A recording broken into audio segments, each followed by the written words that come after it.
আজকে কি রান্না করেছো? আজকে চিকেন রান্না করছি।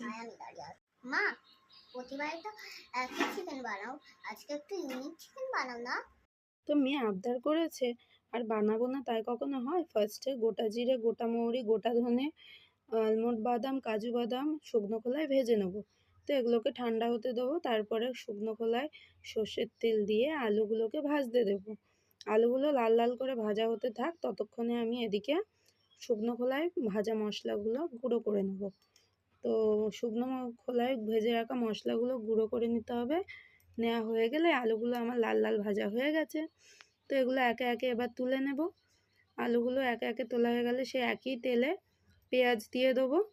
তো পেঁয়াজটা বাদামি রঙের হয়ে গেলে তখনই সেই মুহূর্তে একটু জল দিয়ে দিতে হবে। হালকা জল দিয়ে হলুদ গুঁড়ো, লঙ্কার গুঁড়ো আর পরিমাণ মতো নুন দিয়ে ভাজা মশলাটা দিয়ে নাড়াচাড়া করে নিয়ে তারপরে টমেটো কুচি আর আদা রসুন পেস্ট দিয়ে এগুলো ভালো করে নাড়াচাড়া করতে হবে যতক্ষণ না টমেটোটা গলে আসবে আর তেল ছাড়বে মশলা থেকে।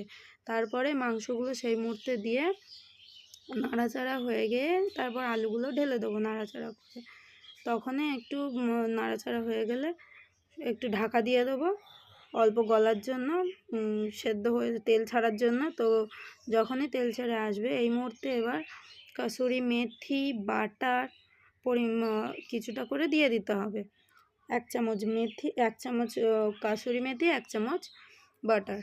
তো দেওয়া হলে হালকা একটু জল দিয়ে আবার নাড়াচাড়া করে ঢাকা হতে দেবো।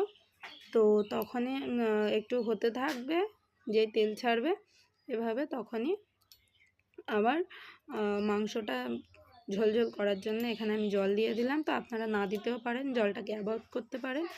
তো এভাবে আমার তরকারিটা কমপ্লিট। তো আপনারা এভাবেই করতে পারেন। কেমন হয়েছে পাখি? টেস্টি টেস্টি, খাও খাও, গপ গপ করে খাও। কেমন হয়েছে কমেন্টে জানাবেন। তো এখানে পাখিকে দিয়েছি, ও খাচ্ছে, বলছে খুব টেস্টি হয়েছে। তো আপনাদের ভালো লাগলে কমেন্ট লাইক করবেন। Thank you. আমার ঝাল লাগছে না তো? না না।